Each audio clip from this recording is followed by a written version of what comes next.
Shalom. Saya sudah lama tidak khotbah di tempat ini 2 tahun lebih ya. Nah, sudah yang kasih dalam Tuhan, Tuhan tidak pernah berjanji langit selalu terang. Dan Tuhan tidak pernah berjanji langit selalu gelap. Tapi Tuhan berjanji menyertai kita dalam kondisi situasi apapun dalam hidup kita. Amin. Nah, penyertaan Tuhan ini sangat penting dalam hidup kita. Hari ini kita akan bahas tentang satu hal, yaitu tentang iman. Apa saudara? Mari kita buka Alkitab kita dalam kitab Ibrani pasal yang ke-11, ayat pertama sampai dengan ketiga. Kitab Ibrani pasal 11 ayat pertama sampai dengan ketiga. Kitab Ibrani pasal 11 ayat pertama sampai dengan ketiga. Saudara yang genap, saya ganjil. Iman adalah kepastian dari segala sesuatu yang kita harapkan. Dan bukti dari segala sesuatu yang tidak dilihat.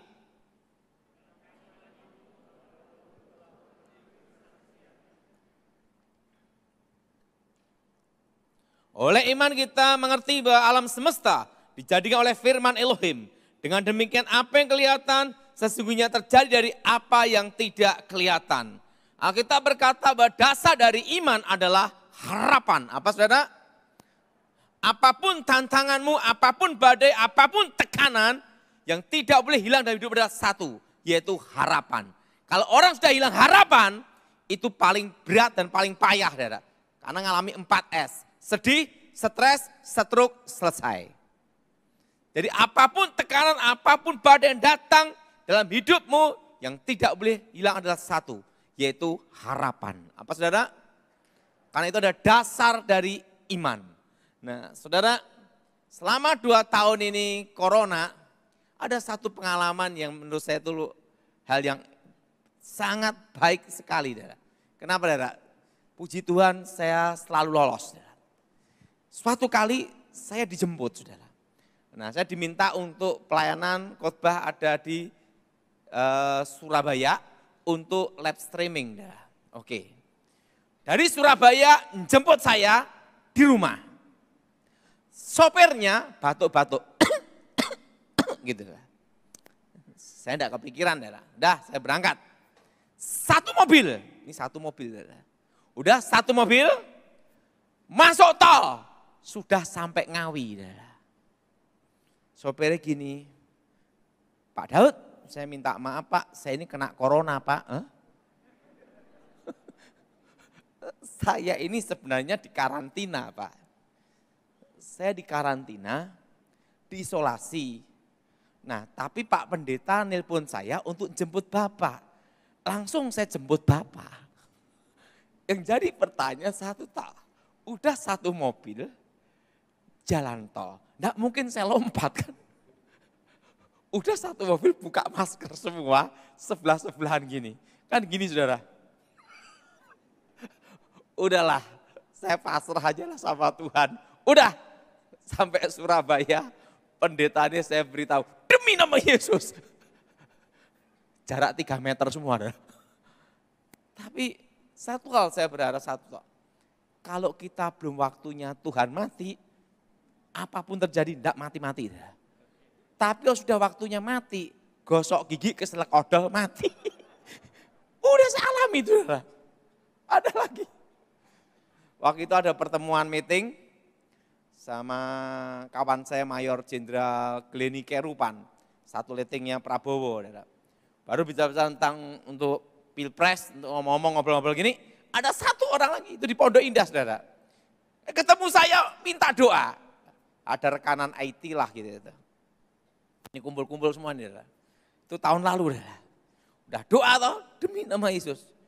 Buka masker semua. Enggak taunya apa. Dia ngerawat anaknya kena corona, dia juga corona, tapi keluyuran. Nah, yang kendalanya udah buka masker, udah tumpang tangan, jarak dekat gini, setengah meter.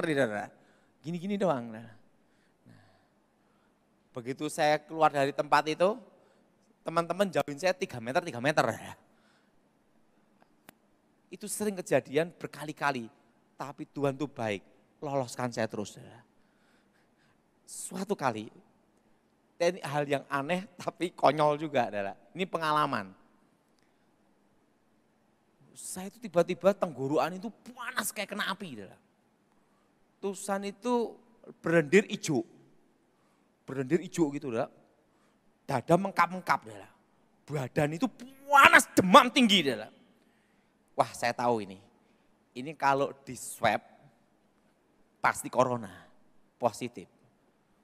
Udah ini keluar lendir hijau, setelah itu dada mengkap-mengkap, terusan batuk, panas tinggi.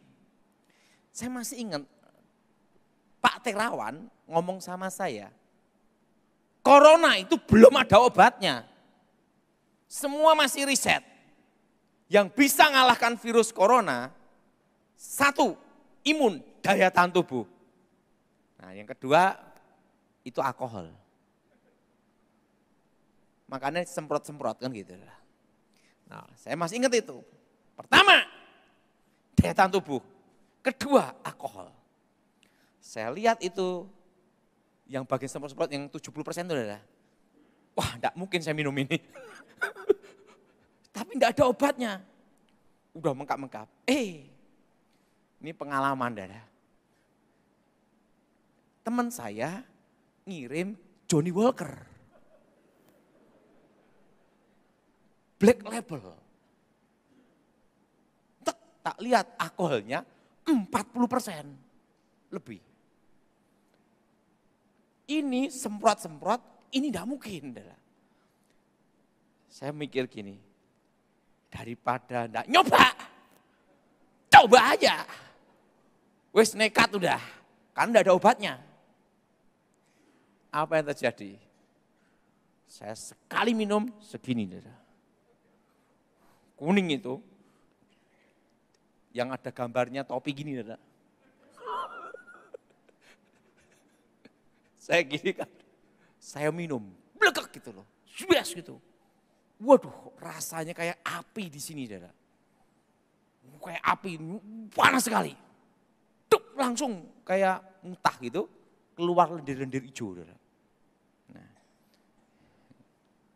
siangnya, saya hanya mikir, obat kan diminum sehari 3 kali kan gitu. Udah, siang, segini lagi. Tak kumur dulu, tapi minumnya bukan dikit-dikit, langsung segini. Langsung blekek, tak kumur, blekek, wah panas sekali. Muntah dikit, kayak lendir jadi putih-putih. Nah, udah, malamnya, kan sehari 3 kali obat. Itu aja pikiran saya. Wah, segini.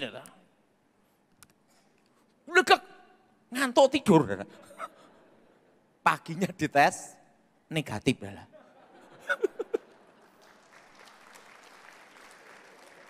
Ada telepon sama saya lagi. Aduh, saya kena corona, gimana? Tenang, Johnny Walker. Aduh, pada ketawa, konyol sekali. Saya tanya sama dokter Terawan. Benar pada waktu zaman era sebelum farmasi. Zaman dulu tentara-tentara dulu. Gimana ada obat untuk antiseptik dan virusnya. Langsung disiramkan itu Pak Daud untuk antiseptiknya. Oh gitu. Nah, tapi kan enggak mungkin dokter ngasih pengumuman seperti itu. Nah itu kan beda eranya. Menurut Pak Daud termasuk baik juga sih. Kenapa? Nekat juga. Daripada enggak ada ini. Coba. Benar saudara. Saya punya istri, ini dia demam, panas gini, batuk gini. Tenang aja, Johnny Walker. Langsung, hilang. Nah, tapi jangan mabok, enggak boleh mabok. Tapi saya pikir-pikir, ada benernya juga. Saya ada satu orang, satu keluarga itu kena semua. Hanya dia sendiri yang enggak kena. Karena setiap malam dia kumur-kumur sama whisky itu. Dia ngomong, kan kita enggak tahu ketemu orang gitu. Tapi pikir-pikir bener juga. Nah, tapi ini pengalaman aja. Ada yang ngomong, pakai red wine gimana pada wah mental.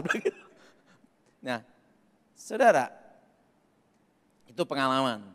Jadi kalau saudara ada yang kena corona, pikir aja pendapat saya. Karena saya udah ngalami itu. Nah, saya tanya sama dokter, gimana Pak Dokter? Itu nih ditabrak ke. Diberi penjelasan, virus itu 1-7 hari itu ada di tenggorokan. Setelah di atas 10 hari itu baru di paru-paru. Nah, begitu kena alkohol, dihantam langsung katanya. Oh gitu. Tapi kan enggak mungkin itu kita ngomong itu katanya. Saya punya teman dokter bilang gitu. Tapi penjelasan Pak Daud dan Pak Daud ngalami itu pribadi.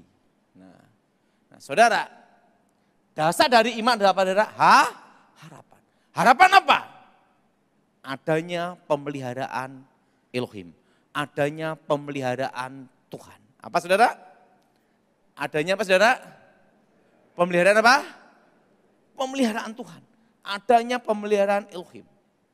Bahwa Tuhan pasti pelihara kita di bumi dan di surga. Ada suatu masa dalam hidup saya yang sangat susah dan sulit. Dalam kondisi apapun yang tidak boleh hilang adalah satu. Bahwa kita percaya Tuhan akan membela kita dan kita percaya Tuhan memelihara kita dari awal sampai akhir. Itu yang diyakini. Dan rencana Elohim adalah yang terbaik dalam hidup kita. Nah, kadang apa yang kita kehendaki tidak seperti yang dikehendaki Tuhan. Apa yang menjadi rencana kita belum tentu sesuai kehendak Elohim. Tetapi itu yang terbaik untuk kita yang diberikan Tuhan.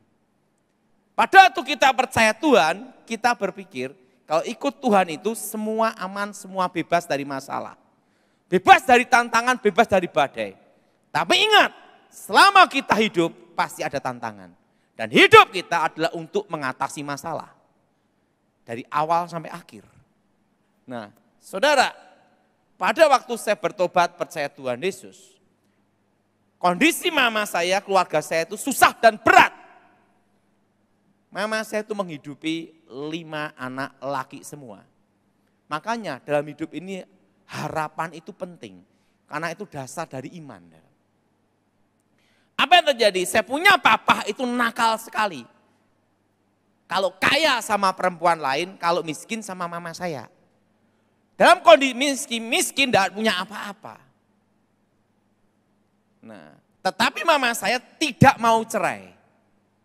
Karena dia ada satu harapan. Dia lakukan ini demi anak-anak. Nanti kalau anak-anak menikah, minimal ada bapaknya untuk pelengkap. Gitu dah lah. Artinya apa? Walaupun itu sangat sederhana, tetapi itu mempertahankan hidupnya. Punya harapan bahwa dia berjuang untuk anak-anak. Demikian dalam hidup saudara. Saudara harus ada harapan berjuang untuk apa? Ada harapan, berjuang untuk hidup, berjuang untuk anak, berjuang untuk keluarga. Harapan ini harus ada dalam hidup saudara. Dan apa yang terjadi? Mama saya punya harapan yang sangat sederhana. Saya boleh susah, bila perlu aku mati pun tidak apa-apa, asal anak-anakku jadi. Berarti ada harapan di sini. Dan ingat Alkitab mengatakan, itu adalah dasar dari iman, harapan. Apa yang terjadi? Ada mama saya punya uang 25.000, tinggal 15.000. Mama saya baru bertobat percaya Tuhan Yesus. Dia bilang gini, kita doa tapi harus kita ada namanya usaha. Kita tidak hanya berdoa saja, harus ada usaha. Maksud mama gimana? Penting kita melangkah, kita mencoba. Segala sesuatu dicoba. Gimana Daud kalau kita bikin bakpao? Saya tanya mama saya, mama pernah bikin bakpao enggak? Belum pernah. Tapi kita harus melangkah. Kita berusaha. Kita bertahan. Tidak boleh kita menyerah nasib untuk menunggu kematian. Oke, langsung belilah terigu gandum sama apa itu kacang hijau. Karena itu modal terakhir. Doanya sungguh-sungguh. Nyala api dinyalakan, bahasa roh. Bahasa roh sampai keder-keder. Kenapa? Modal terakhir. Segala sesuatu yang terakhir itu doanya pasti lebih sungguh-sungguh. Betul? Begitu doa haleluya, haleluya, haleluya. Bunyi kan di tim pakai dang. Tut. Yang jadi pertanyaan satu. Harapannya bakpaunya membesar dan bagus. Betul? Kadang yang kita harapkan tidak seperti yang Tuhan kehendaki. Karena Tuhan menjawab doa kita melebihi apa yang kita doakan. Waktu dibuka, bakpaunya bukan membesar tapi mengecil. Mengkeret bantat. Waktu lihat itu pucat. Makanya saudara, manusia hanya melihat hari ini. Tapi Tuhan melihat jauh ke depan. Apa yang terbaik untuk kita, itulah jawaban untuk saudara. Dan apa yang terjadi? Mama saya ngomong, ini modal terakhir gimana? Dijual aja lah. Bakpao itu dijual, habis. Yang karena aneh modelnya, di Sragen itu terkenal namanya bakpao unyil. Karena yang makan harus minum air banyak, gitu. Dan bakpao itu zaman itu, tahun 94, itu terkenal. Bayangan, dari uang 15.000 itu, bisa menyekolahkan saya sekolah Alkitab, lulus ranking 4, murid tinggal 4. Nah bayangin saudara, itu dengan apa? Hanya dengan uang 15.000 itu toh. 25 tinggal 15.000. Ada satu hal yang penting untuk saudara, yaitu kita harus punya namanya harapan. Ada satu perjuangan yang harus kita pertahankan. Dan itu adalah dasar dari iman. Kita tidak bisa tanpa bekerja, tanpa usaha, hanya nunggu kematian. Kita harus ada namanya berjuang. Apa saudara? Namanya apa saudara? Namanya apa? Berjuang. Dan berjuang ini harus ada satu motivasi. Dan itu adalah harapan. Ada harapan yang harus diperjuangkan. Ini penting sekali untuk saudara. Kita punya harapan itu penting. Nah, saudara, satu hal yang saya tidak bisa lupakan dalam hidup saya. Bahwa Tuhan menjawab doa kita melebihi apa yang kita doakan. Karena manusia kebanyakan membatasi pergerakan Elohim. Suatu kali, saya masih ingat, saya dipanggil rektor waktu itu. Semua harapan kita kalau lulus sekolah Alkitab, itu ada yang jadi gembala, pendeta, sidang, pendeta macam-macam. Kalau saya enggak, saya lulus sekolah Alkitab penting sudah lulus gitu aja. Harapan saya tidak mengecewakan, penting saya punya doktrin. Doktrin yang benar lah di sekolah Alkitab, itu di Inteos, itu GSJA adalah. Dan apa yang terjadi? Rektor panggil saya, kamu lulus tapi tidak boleh meneruskan sekolah tinggi teologi ya. Kenapa? Karena kamu murid paling goblok di sini, gitu adalah. Nah, kalau orang sudah meremehkan kita, mengejas kita, kalau saudara ikut down dan ikut jatuh dalam hidup saudara, mental saudara, engkau selesai. Saya enggak. Walaupun saya dicas kayak gitu, dikatain gitu, tetap saya satu hal. Saya tidak ada kesempatan jadi pendeta, tidak ada kesempatan jadi penatua, tidak ada masalah. Makanya sampai sekarang saya itu tidak bisa dipecat dan tidak bisa memecat. Karena jabatan saya bukan pendeta. Secara organisasi saya bukan pendeta. Tidak ada, saya tidak ada pendeta. Saya jemaat seperti saudara. Saya orang biasa aja. Nah, apa yang terjadi? Saya diwisuda, ayah saya tidak datang, ibu saya tidak datang, keluarga tidak ada yang datang. Wah, saya pikir satu hal, ada apa ini? Saya pulang, naik angkot, sampai rumah, ayah saya dipecat, adik saya dipecat, kakak saya dipecat. Bayangkan, satu hari dipecat rame-rame. Yang jadi pertanyaan, apa yang jadi harapan kita? Tidak seperti yang kita alami kan? Di situ satu hal yang harus saya pertahankan satu. Tetap saya harus ada harapan. Berjuang, bertahan untuk hidup. Waktu itu saya ngomong sama mama saya, Mama, karena saya pikir kalau saya stres depresi, satu keluarga stres depresi, satu keluarga gila.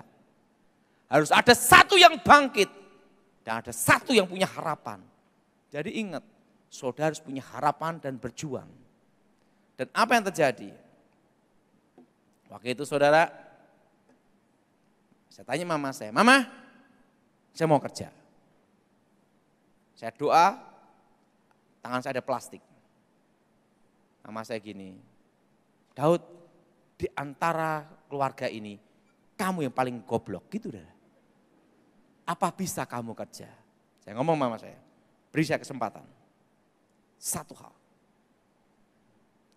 Saya dikasih uang 100.000 rupiah. Itu tahun 96. Dan mama saya ngomong, "Kalau memang Tuhan menyertai kamu, kamu berhasil. Tapi kalau gagal, ini modal terakhir." Nah, sudah, 100.000. "Mas, saya perlu motor. Ini motor Poswan, zaman itu Yamaha. Bulan depan tidak bisa bayar kreditnya, kamu yang terusin." Gitu dah. 100.000 itu, ingat, apapun sekecil apapun yang ada di tangan saudara, engkau pertahankan itu. Dengan satu harapan, modal untuk berjuang. Modal untuk bangkit. Sekecil apapun yang engkau miliki, walaupun minus pun. Untuk apa? Bangkit, saudara. Enggak boleh kita menyerah pada keadaan nasib menunggu kematian dengan cara tidak terhormat. Saya harus berjuang, bertahan, dan kalau mati pun harus ada perjuangan, yaitu terhormat. Apa yang terjadi? Dapat plastik 25 kilo HD kresek hitam. Saya beli di toko plastik Agen Kilat ada di Solo. Saya keliling plastik naik motor.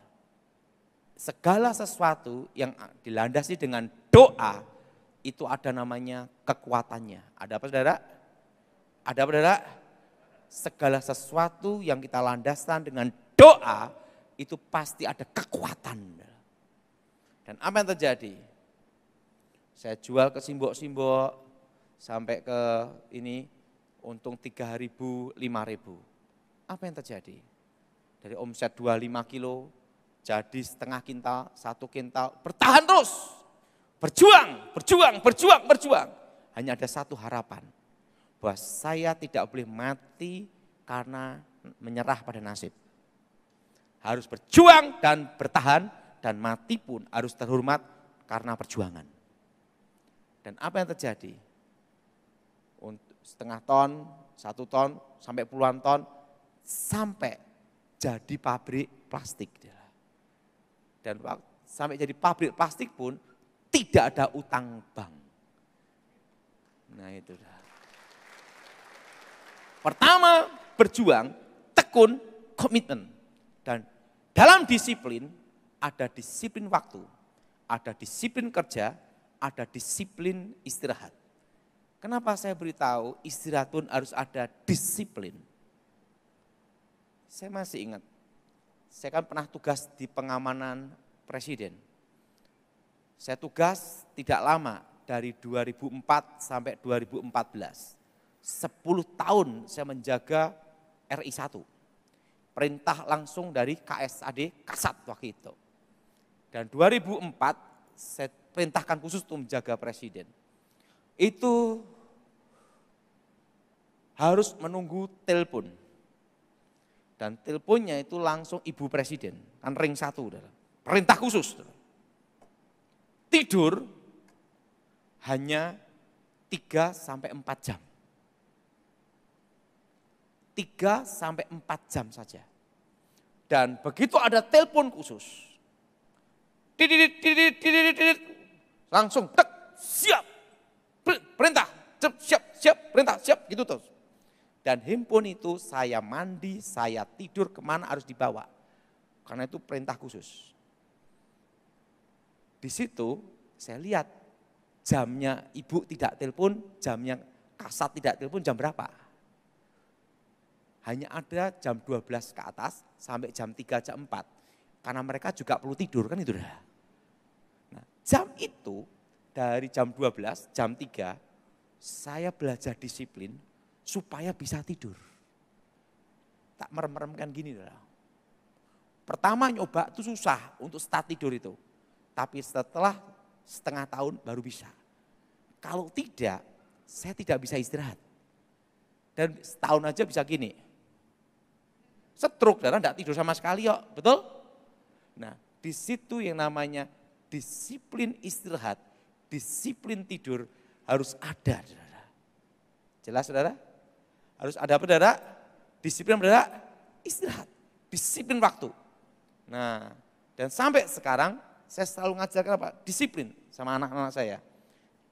Saya mau kemana? Misal jam berapa gini, oh jam 1. Misal kemarin saya dikasih tahu jam 1 saya akan dijemput. Sebelum jam 1 harus ada di lokasi. Jam 12 saya tunggu. Kenapa? Disiplin. Orang kalau mau berhasil dalam pelayanan pun, dalam kerja apapun, dia harus bisa ngatur waktu, disiplin.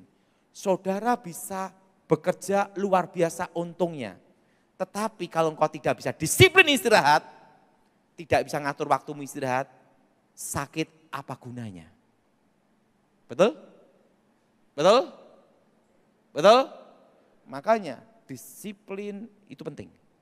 Waktu, banyak orang tuh waktu tahulah, kerja tahulah, tapi yang diremehkan orang itu satu, disiplin istirahat. Apa saudara? Kita ini, badan kita ini perlu waktu apa saudara? Istirahat. Ingat saudara, kadang apa yang direncanakan kita tidak seperti yang Tuhan kehendaki. Tapi jawaban Tuhan untuk saudara itu yang terbaik dan lebih baik dari saudara. Amin. Nah, saudara, ada satu hal, itu kira-kira tahun 9697. Dan itu saya masih ingat, diberi pesan khusus sama Tuhan, itu untuk tahun 25 tahun yang akan terjadi atas Indonesia. Dan pemulihan Indonesia. Tetapi saya tidak berani mengatakan. Kenapa tidak berani mengatakan? Karena kalau saya katakan dianggap orang gila. Orang stres, orang gila. Hal itu saya simpan terus. 2004, waktu saya diminta jaga presiden, itu pun saya tidak berani membicarakan. Kenapa? Kalau saya bicarakan pasti dianggap gila sama stres. 2004, 2014. Waktu itu saya ketemu Kasat 2013 bulan Februari. Di situ saya disumpah untuk merahasiakan operasi khusus dan lain-lain, semualah pokoknya disumpah di situ. Itu di 2013 sama bulan Februari. Karena itu kan untuk negara. Itu harus ada sumpah setia namanya, tidak boleh membocorkan, tidak boleh ini gitu. Itu 2013. 2014 saya bebas dan kembali ke keluarga, kembali ke gereja, kembali ke masyarakat. Waktu itu, tapi pesan itu terus membayangi hidup saya bahwa saya harus menyampaikannya. Karena sudah tidak kuat saya datang kepada seorang ahli ekonomi dan kawan saya baik 15 tahun. Namanya Gunawan Yusuf yang punya Gulaku Sugar Group. Sugar Group adalah, itu kawan saya baik. Saya ngomong sama Pak Gunawan Yusuf, dia dari Katolik adalah. Pak Gun, saya ada masalah. Dan ini saya pendam sampai bertahun-tahun. Coba, saya mau dengar. Apa pesannya waktu kamu ketemu Tuhan? Bahwa Indonesia akan terjadi resesi ekonomi, akan terjadi krisis. Dan Indonesia dipulihkan 25 tahun dan pulihnya total itu 2035. Setitik terang akan datang 2023, awal pemulihan. Coba, sekarang apalagi anginnya akan datang 2018, 19 dan badainya akan datang 2020. Menuju 2023 terjadi stagnat ekonomi, ekonomi akan berhenti tidak bergerak. Itu di 2020. Menuju 2023, awal pemulihan, setitik terang datang. Setitik aja. Langsung Gunawan Yusuf ngomong, Pak Daud, kalau itu pesannya coba saya akan olah data, baik dari negara, BI, semua akan saya ingat. Langsung dia lihat cadangan devisa, gini-gini, semua. Dihitung semua ini, saudara. Obligasi, sun, utang negara, apa semua. Begitu dihitung semua, Pak Daud, saya kasih tahu. Mungkin masuk akal. Loh, masuk akal berapa? Nah, karena masuk akal inilah ada semangat saya. Masuk akal. Nanti tahun 2020-2021, utang negara kita tembus 5.000 triliun. Dan yang kedua, dolar akan tembus 14.000. Dasarnya ini, cadangan devisa, sun, obligasi, semua data dibuka. Tetapi jadi pertanyaan satu Pak Daud.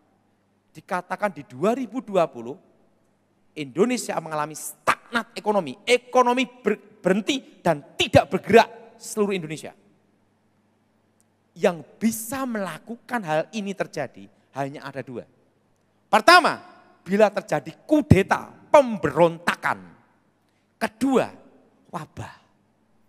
Hanya ada dua ini, salah satu dari ini yang bisa mengakibatkan ekonomi berhenti total. Tidak ada pergerakan.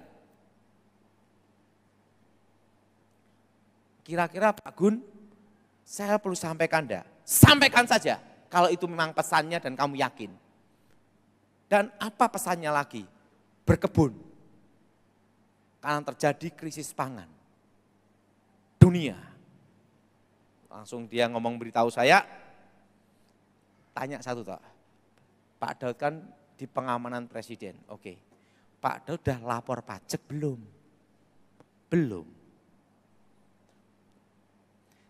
Sekarang 2015 ini ikut teks amnesti, pengakuan dosa, cuci dosa. Langsung, oke, teks amnesti, pajak udah lapor semua, sudah. Sekarang belikan tanah. Semua di bawah 2.500 atau 2.000 meter, pinggir jalan, jangan beli hektaran. Hektaran nanti jualnya susah. 1.500 atau 2.500 semua Pak Daud beli. Oke, setelah beli Pak Daud tanemin dan pelihara sapi. Walaupun di desa pinggir jalan 2 mobil lewat, jalan aspal. Lakukan kata saya. Pak Daud kan uangnya kecil, beda dengan saya. Kan dia gulaku sugar group. Oke, langsung. 2017 saya mulai beli tanah semuanya untuk berkebun. Untuk apa? Mempersiapkan yang akan terjadi di 2020. Waktu saya nyampaikan pesannya, apa yang terjadi? Dianggap orang gila beneran. Karena ekonomi baik-baik saja. Tidak ada masalah di 2014, 2017. Dan hal ini pernah saya khotbahkan di YHS. Waktu itu masih Betani. Siapa yang masih ingat? Coba angkat tangan. Ada 2 yang ingat. Itu saya sampaikan itu. Nah, 2020 Januari. Waktu itu kan saya ngomong, badainya datang 2020 ini. Waktu itu pendeta-pendeta mecat saya tidak bisa, karena saya bukan pendeta. Datangi Gilbert, Pak Gilbert, ini Pak Daud ini kan orangmu. Ini bikin masalah keresahan, mengatakan 2020 akan terjadi badainya datang, resesi ekonomi datang, ekonomi akan berhenti total. Gilbert gini, ini kan masih Januari 2020. Kita tunggu aja Desember 2020. Kalau itu memang pesannya, pasti terjadi. Januari, Februari, Maret, April. Semua stop, berhenti kerja semua. Pendeta-pendeta yang datang Gilbert ikut karantina juga. Stop semua. Perlu udah tahu apa pesannya sebenarnya. Ingat, di 2020 saya sudah memberitahu lewat Zoom dari Michael Gunawan dan Thomas. Bahwa corona ini bermutasi selama 5 tahun. Dan puncaknya itu di 2025 error.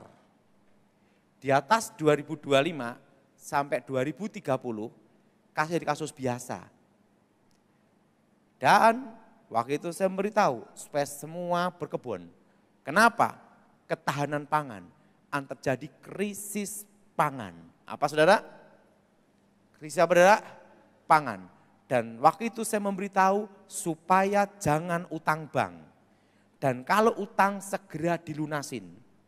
Nah kalau tidak bisa lunasi gimana? Jangan nambah utang.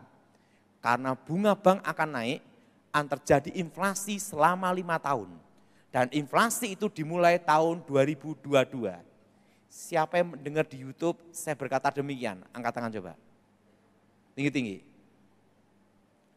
Itu sudah saya beritahu sejak 2020.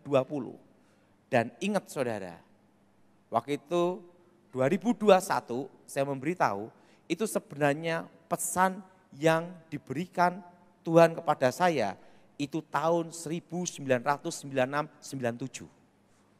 Jauh sebelumnya adalah. Tetapi saya tidak berani menyampaikannya karena saya belum siap untuk menyampaikannya. Saya berani menyampaikannya itu di 2014, 15, 16, 17 sampai 2019. Dan perlu kita tahu,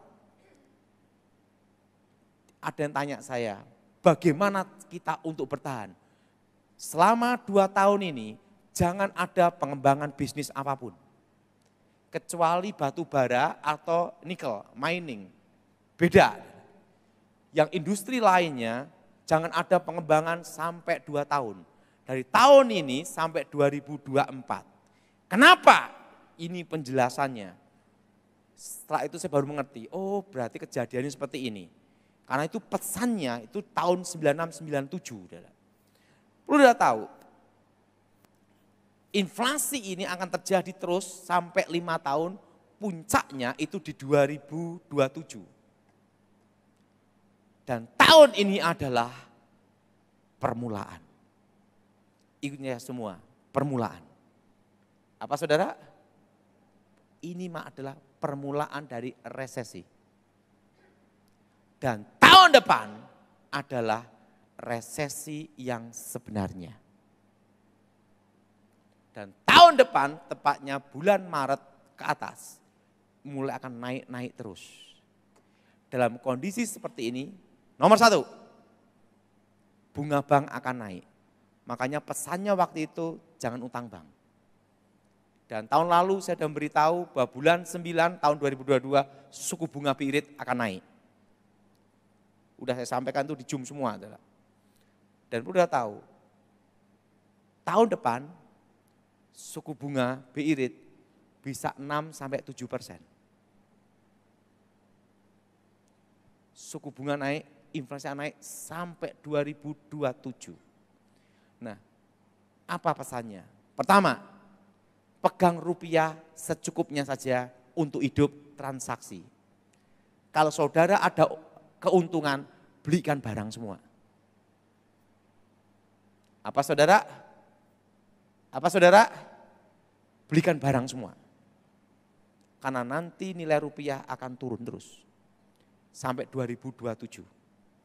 Jadi saudara, rupiah gimana? Tetap saudara memegang rupiah. Karena untuk hidup dan transaksi setiap hari. Ngerti saudara? Tapi itu secukupnya saja. Kalau saudara ada keuntungan, ada simpanan uang, ingat saudara, beli ke barang, kalau enggak barang gimana? Beli tanah. Tetapi yang pinggir jalan. Kenapa saudara? Properti akan maju, itu ada di harga akan langsung del naik, itu di 2026-2027. Itu properti, tanah. Nah ini bisnis yang bisnis properti tanah harus ingat saya pesan ini. Ngasih komisi, tidak boleh lupa.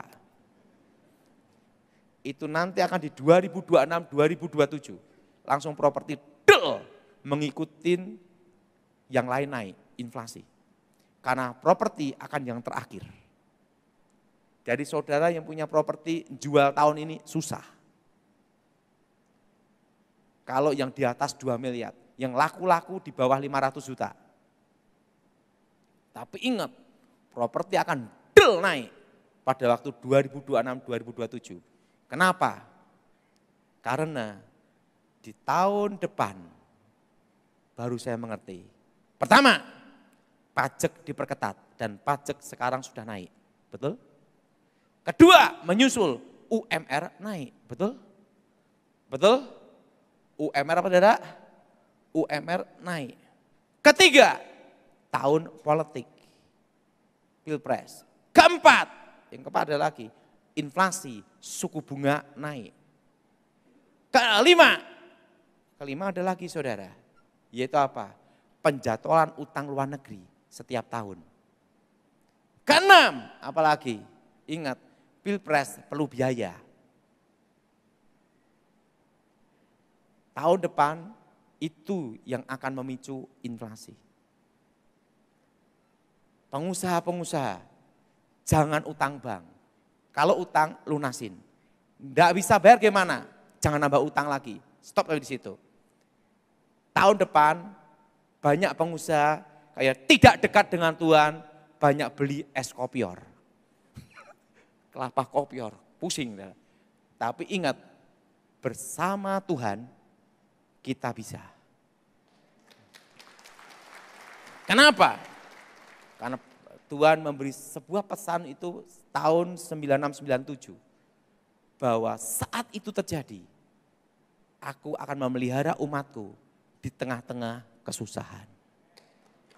Nah, jadi ingat, makanya saya dapat lagu tahun 2021 diberi kekuatan seperti kaki rusa. Kenapa saudara? Dengan tenang ku nantikan hari kesusahan itu. Saudara streaming yang di rumah yang mendengarkan firman Tuhan hari ini, saya beritahu bahwa Tuhan memelihara kalian, memelihara kita semua. Yang penting sudah lakukan, berjuang, bertahan, dan ada harapan. Dan jangan menyerah pada nasib, menunggu kematian. Tapi saudara berserah, percaya, berjuang, dan tetap punya harapan. Pasti bisa. Yang jadi pertanyaan, Pak, yang kena dampaknya resesi itu di mana? Hanya kota-kota besar. Jakarta, Bandung, Surabaya, Semarang, Medan, Makassar. Kalau yang pinggir-pinggir kota, desa-desa aman-aman saja. Kenapa? Di Malang pun juga aman-aman saja. Tidak terlalu berat masalah resesi. Kenapa? Karena tidak banyak keinginan. Kalau di kota inginnya makan wagyu, makan ini, beli Hermes macam-macam. Lah kalau di desa nontonnya sapi. Yang jelas, yang dampak resesi ekonomi tahun depan akan terasa sekali, itu yang di kota-kota besar. Jelas? Kalau Malang gimana Pak Daud? Tidak. Kenapa tidak? Ingat, Malang rekreasi. Ada sumber daya alamnya. Tanah subur, buah-buahan ada, pertanian ada. Pokoknya di mana ada buah-buahan dan pertanian dan ada peternakan, tidak terpengaruh resesi ekonomi tahun depan. Hanya pengaruhnya satu tok. Belanjanya ingat harus direm jangan banyak-banyak, itu aja Saudara. Makanya saya sarankan sama jemaat lebih baik jangan bawa kartu kredit. Nanti gesek terus lupa bayare. Karena apa? Karena ini akan terjadi, badainya itu akan datang dan puncaknya nanti di 2024. Dan ada masa transisi presiden. Dan ingat, puncak dari resesi ini ada 2024. 2025 mulai semua jalan. 2026, 2027. Jadi saudara, sebenarnya saya khotbahkan ini adalah lagu lama kaset baru. Karena itu pesan tahun 96-97. Saya sendiri pun 2017 saya beli tanah itu kira-kira hampir 2,5 sampai 3 hektar. 2.500, 2.000 meter berbagai tempat. Nah, kebun saya sama kebunnya Pak Yabes, adiknya Pak Yusa, deket. Nah, itu jadi benar saudara, sayuran, buah-buahan itu dari kebun. Saya tanam durian musangking, durian hitam, dan pohon-pohon durian udah tinggi, dan apokat, semua saudara. Saya pelihara sapi, itu semua. Itu saya persiapkan untuk 2020, sejak 2017. Walaupun orang mengatakan gila, saya jalan terus saudara. Tapi satu hal yang saya sadari, ingat, bahwa Tuhan memelihara kita. Dan saudara yang di Malang, aman semua. Nah, yang bisnis properti, tolong ingat saya, komisi 2%. Karena apa? Nanti di 2026, di 2027, itu nanti properti akan menyusul. Karena properti selalu yang terakhir. Setelah inflasi, 2026, 2027, nah saudara yang punya properti jangan dijual dulu. Karena apa? Daya beli masyarakat turun itu sampai 2 tahun. Sampai berapa lama saudara? Sampai berapa lama saudara? 2 tahun. 2025 itu baru start semuanya. 2026 semua akan mengikuti penyesuaian 2026-2027. Jadi saudara kalau yang tidak kepepet sekali, jangan jual dulu. Kalau jual sekarang engkau akan ditekan habis harga. Dan usahakan jangan menjaminkan rumah tinggal. Itu pesan saya. Nah, jadi saudara, 2 tahun ini jangan kembangkan bisnis dulu. Karena tahun depan kondisinya sama dengan tahun ini, stagnat. Nah, mari kita bangkit berdiri, kita berdoa.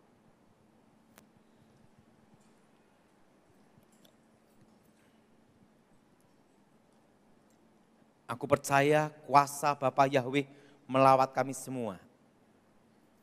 Aku mohon kekuatan Elohim menyertai kami semua, bebaskan kami dari yang jahat, bebas dari kutuk, bebas dari kegelapan.